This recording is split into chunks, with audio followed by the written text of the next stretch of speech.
Welcome to our channel. இன்றைக்கி நம்ம வீடியோவில் நம்ம ரஸ்க்கை யூஸ் பண்ணி நம்ம வந்து ஒரு ட்ரெண்டிங்கான இப்போ போயிட்டுருக்க ஐஸ்கிரீமை வந்து எப்படி பண்ணுறது தான் பார்க்க போகிறோம். இந்த ரஸ்க் ஐஸ்கிரீமை பொறுத்த வரைக்கும் நம்ம வந்து நிறைய வீடியோ பார்த்துருப்பீங்க. அதை வந்து எந்த மாதிரி பக்குவத்தில் பண்ணால் எப்படி இந்த மாதிரி கரெக்டாக ஐஸ்கிரீம் மாதிரி வரும்ன்றது நம்ம வந்து ஃபுல் வீடியோவில் பார்த்து தெரிஞ்சுக்கலாம் வாங்க. ரொம்ப சிம்பிளாகவும் ரொம்ப டேஸ்டியாகவும் இருக்கும்.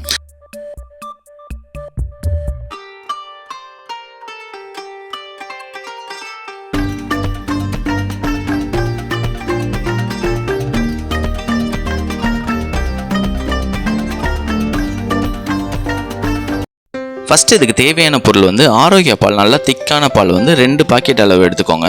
உங்களுக்கு கம்மியாக பண்ணுற மாதிரினா 1 பாக்கெட் அளவே போதும். ரஸ்க் லெவல்லையும் கம்மி பண்ணிக்கோங்க. இதில் 2 பாக்கெட் அளவு எடுத்துகிட்டு இது நார்மலாக நம்ம பால் கொதிக்க வைப்போம் பார்த்திங்களா, நல்லா பொங்கி வர அளவுக்கு அந்த மாதிரி நல்லா கொதிக்க வச்சுக்கோங்க. இந்த மாதிரி நல்லா பொங்கி வரும்போது ஒரு 2 பாக்கெட் வந்து ரஸ்க் பாக்கெட் ஒரு 12 பீஸ் இருக்க மாதிரி நீங்கள் ஆட் பண்ணிக்கோங்க.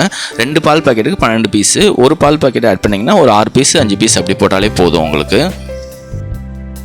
நல்லா இந்த மாதிரி நல்லா பொங்கி வரும்போது ஆட் பண்ணிக்கோங்க. இதை ஆட் பண்ணோடனே பார்த்தீங்கன்னா சீக்கிரமாக நல்லா வந்து இந்த பால் வந்து நல்லா உறிஞ்சி அது வந்து நல்லா வந்து ஃபுல்லாக அப்சர்வ் ஆகிடும். இந்த மாதிரி வந்ததுக்கு அப்புறமேலு இதை வந்து நல்லா மிக்ஸ் பண்ணாமல் லைட்டாக வந்து ப்ரெஸ் பண்ணி விடுங்க. உங்களுக்கு நல்லா வந்து அந்த பக்குவத்தில் நல்லா வந்து வந்துடும். இந்த மாதிரி வந்ததுக்கு அப்புறமேலு 1 கப் அளவு வந்து முந்திரி வந்து சேர்த்துக்கோங்க. அது கூடவே வந்து 1 கப் அளவு பாதாம் வந்து சேர்த்துக்கோங்க. இது ரெண்டுத்தையும் சேர்த்துட்டு கொஞ்சம் நல்லா வந்து கிளறி விட்டுக்கோங்க.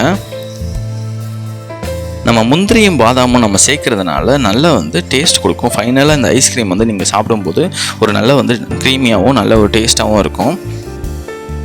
கொஞ்ச நேரம் லைட்டாக வந்து கொதிக்க விடுங்க. இது கொதிக்க விட்டுருக்க டைமில் வந்து நம்ம வந்து கார்ன்ஃப்ளவர் வந்து ரெடி பண்ணிக்கலாம். கார்ன்ஃப்ளவர் பொறுத்த வரைக்கும் 1 ஸ்பூன் வந்து சேர்த்துக்கோங்க. கார்ன்ஃப்ளவர் வந்து ஆப்ஷனல் தான். நீங்கள் வந்து சேர்த்துக்கிட்டாலும் அதை சேர்க்கலனாலும் ஐஸ்கிரீமாக வந்துடும். ஆனால் இது வந்து போட்டுக்கிட்டால் இன்னும் நல்லா க்ரீமியாக வரும் உங்களுக்கு. ஒரு கொஞ்சமாக தண்ணி விட்டு இந்த மாதிரி நல்லா ரெடி பண்ணி வச்சுக்கோங்க. இதை சேர்க்கறதுக்கு முன்னாடி சக்கரை வந்து உங்களுக்கு தேவையான அளவு சேர்த்துக்கோங்க. ஃபஸ்ட்டு வந்து கொஞ்சம் கம்மியாக சேர்த்துக்கோங்க. சேர்த்துட்டு அதுக்கப்புறமேலு இந்த கார்ன்ஃப்ளவர் தண்ணி இருக்குது பார்த்தீங்களா, அதையும் சேர்த்து அதோட ஊற்றி விட்டுருங்க. ரெண்டுத்தையும் நல்லா வந்து சேர்த்துட்டு இதை வந்து நல்லா வந்து மிக்ஸ் பண்ணி விட்டுருங்க. மிக்ஸ் பண்ணி விட்டுட்டு கொஞ்சம் வந்து எடுத்து டேஸ்ட் பண்ணி பாருங்கள். டேஸ்ட் பண்ணி பார்க்கும்போது உங்களுக்கு சுகர் லெவல் வந்து கரெக்டாக இருந்ததுன்னா அப்படியே விட்டுருங்க. அப்படி இல்லைன்னா நீங்கள் வந்து எக்ஸ்ட்ரா வந்து சுகர் சேர்க்குற மாதிரி இருக்கும்.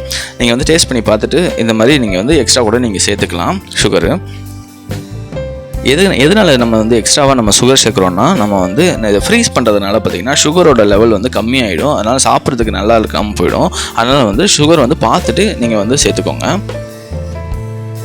இந்த மாதிரி ரெடி ஆனதுக்கப்புறமேலு நீங்கள் வந்து ஃபேன் காற்றுல கொஞ்சம் நேரம் நல்லா வந்து ஆற வச்சுருங்க. இதை ஆற வைக்கும்போது பார்த்திங்கன்னா உங்களுக்கு ரொம்ப சூடாக லைட்டாக சூடாக இருந்தால் ஓகே, ரொம்ப வந்து சூடாக இருக்கக்கூடாது. நம்ம வந்து மிக்சியில் போட்டு அரைக்கும்போது இதில் வந்து கொஞ்சம் கொஞ்சமாக போர்ஷனாக எடுத்து அரைச்சி வச்சுக்கோங்க. இதில் நம்ம வந்து பருப்பெல்லாம் நம்ம சேர்த்துருக்கணும். அதனால் வந்து கொஞ்சம் கொஞ்சமாக எடுத்து இந்த மாதிரி அரைச்சி வச்சுக்கோங்க. அரைக்கிற டெக்ஸ்சர் பார்த்திங்கன்னா இந்த மாதிரி ஃபைனலாக இந்த மாதிரி வரணும். எடுத்து ஊற்றும் போது இந்த மாதிரி நல்லா வந்து பக்குவத்துக்கு வரணும் உங்களுக்கு. அதுக்கப்புறமேலே ஃபுல்லாத்தையும் அதே மாதிரி எல்லாத்தையும் அரைச்சிட்டு இந்த மாதிரி வந்து ஒரு மோல்டில் வந்து நீங்கள் வந்து எடுத்து வச்சுக்கோங்க. உங்கள்கிட்ட மோல்டு இல்லைன்னா கூட நீங்கள் வந்து டம்ளரு அந்த மாதிரி கூட நீங்கள் வந்து எடுத்துக்கலாம். டம்ளரில் போட்டு நீங்கள் வந்து ஐஸ்கிரீம் குச்சி கூட நீங்கள் வச்சுக்கலாம். அதுக்கப்புறமேலு இல்லை கிண்ணத்தில் கூட நீங்கள் வச்சுக்கலாம். அந்த மாதிரி போட்டுட்டு இந்த மாதிரி நீங்கள் வந்து முந்திரி பாதாம்னு கொஞ்சம் மேலே வந்து நல்லா தூவி விட்டுருங்க. இது நல்லா இன்னும் கொஞ்சம் நல்ல டேஸ்ட் கொடுக்கும் நமக்கு. உங்கள்கிட்ட பிஸ்தா இருந்தால் கூட நீங்கள் வந்து பிஸ்தா வந்து சேர்த்துக்கோங்க. கொஞ்சம் லைட்டாக அரைச்சிட்டு கூட சேர்த்துக்கோங்க. இன்னும் நல்லா வந்து டேஸ்ட் இருக்கும் நல்லா. இதை ஃப்ரீஸ் பண்ணுறது வந்து பார்த்திங்கன்னா டைமிங் பார்த்திங்கன்னா ஒரு 12 மணி நேரம் நல்லா வந்து ஃப்ரீஸ் பண்ணிக்கோங்க.